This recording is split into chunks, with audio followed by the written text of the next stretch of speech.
through already? Sure, sis. I just finished the letter to Aunt Helen and Uncle Ross. Oh, and I want to write the cousins Jimmy and Alice and thank them, too. I don't know how you do it, Wally. You make it seem so easy. Here, I brought down some old letters to try to find some help there, but it just didn't do any good. Why not? You read me some of those letters. I think they were pretty sharp. But there's a difference between reading letters and writing them. Walter, how do you write such good social letters? Well, Nora, it's a talent. Some people have it and some don't. That's not true, Walter Barlow. And you're going to sit down right now and tell me the secret. Well, all right. Let's look at this stack.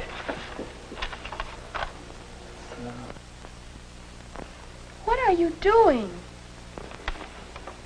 There. You see, Nora, different letters have different purposes. They do all kinds of things. There are letters of invitations, and some of them are formal ones. Now, let's see. You don't seem to have one here, but I got one in the mail just today.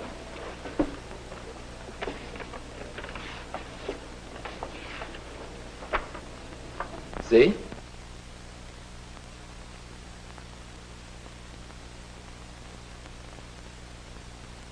You'll notice it's written in the third person. And down here they note formal. Well, I'll write a formal answer that starts out like this.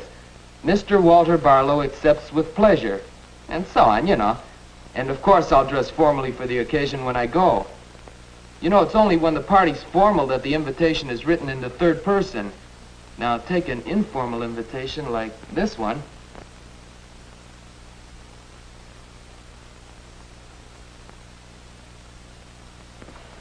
You don't have to write an answer to this kind of invitation. Chances are you phone to accept this one. Well, that's one general purpose of some social letters. Giving invitations, accepting invitations, sending regrets that you can't be present. Now, here's a group of letters with another purpose. These are letters of thanks. Now, tell me, Nora, which of these did you really enjoy the most? Here, this one from Alice made me feel good. I could tell just by reading it that she really liked the present I sent her. Here, listen to this. Thanks a million for sending me the delightful book for my birthday. How did you know I've been trying to borrow that very book for weeks? This is a thank you letter for a gift. The one I want to write is a thank you letter for a visit. Right, but these are both thank you letters. Now, these letters have still another purpose. They're friendly letters. Letters that give news or keep up a friendship. Now, let's see. I was shopping yesterday, and I picked out the smartest blouse. But then, gee, you know, as you read that, you could just hear Margaret's voice, just as if she were telling you. Let's see. Oh, I was shopping yesterday. And I picked out the smartest blouse. But then something terrible happened. I couldn't find my change purse. I was so embarrassed and frightened, too. Well, I had left it at home. Oh, what an experience. No blouse. Now, that's a pretty good example of the sort of thing that makes a letter a lot of fun. And then there's another type of social letter. It's the letter of sympathy. We don't have one here, but I got a lot of them when I had pneumonia. They were all informal and very friendly, and they certainly made me feel better. There, you see? Well, I see that there are different letters for different purposes, and I think I know the purpose of mine. It's a thank you letter for a visit. Mm-hmm. But, well, that's what I tried to write, but it's not very good.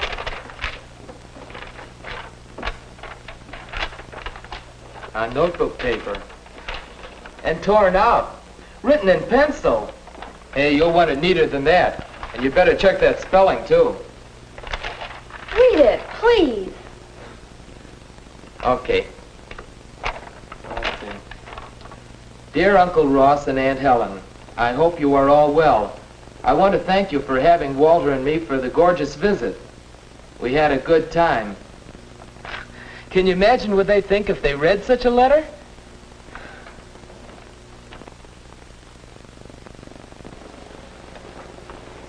Ross, I do hope Nora really enjoyed her visit here. Well, I hope so. Pretty hard to tell from her letter. I told you it was an awful letter. Well, what do you want Aunt Helen and Uncle Ross to think? I mean, how do you want them to feel after they read your letter?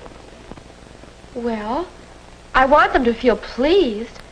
After all, that's the whole purpose in writing the letter, to make them glad that they invited me. Why don't you try again now? All right. May I borrow some of your white paper? Mm-hmm. And I'm going to use pen and ink.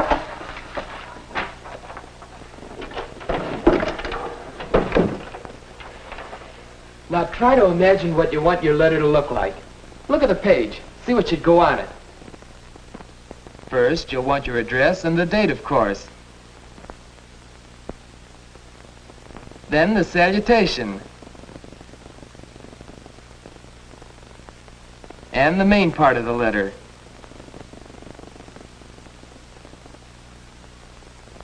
And finally, the complimentary close and your signature. You'll want even margins.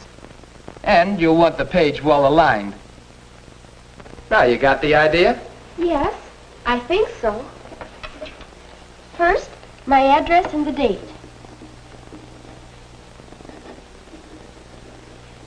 And then the salutation, Dear Aunt Helen and Uncle Ross. How's that going to be? Seems like a good start. Now, what are you going to say? Well, I want to say thank you. And I want to say it in a way that will please Aunt Helen and Uncle Ross. What would you say if you were there, in person? Now, let's see. I guess I'd say, it was simply grand of you, Aunt Helen, to have me for a visit. I always have the most marvelous time at your house. Well, that doesn't sound much like a letter. Maybe it's not supposed to. Maybe it should sound like you. Well, shall I write that much? Why not? I'll use scratch paper until I'm sure just what I'm going to say. Hey, how about mentioning something that happened to us while we were there? The time they let us ride the horses. Wasn't it fun? But, well, how will I say it? You did so many nice things for us. I'll never forget riding the horses. My, it was exciting and so much fun. Why, this is going to be easy. I'll have a letter done in no time. And I'll start on the letter to Jimmy and Alice.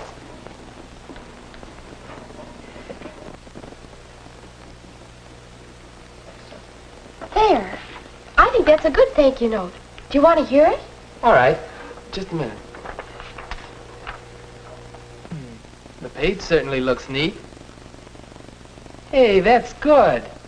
And while you read it, why don't you try to imagine how Aunt Helen and Uncle Ross will react to the letter? All right. Dear Aunt Helen and Uncle Ross, thank you so much for letting me visit you. I always have a wonderful time at your house, and so does Walter. You did so many lovely things for us. I'll never forget riding the horses. My, it was exciting and so much fun.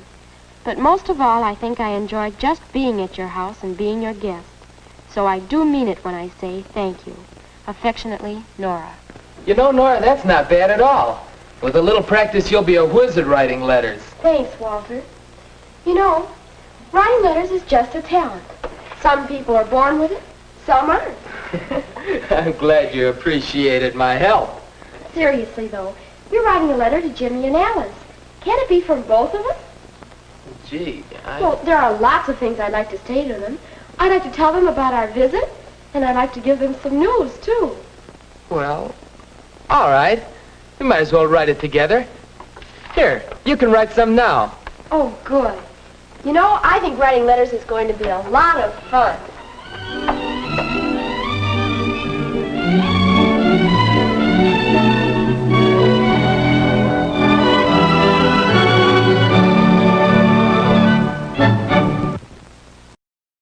Are you through already? Sure, sis. I just finished the letter to Aunt Helen and Uncle Ross. Oh, and I want to write the cousins, Jimmy and Alice, and thank them, too. I don't know how you do it, Wally. You make it seem...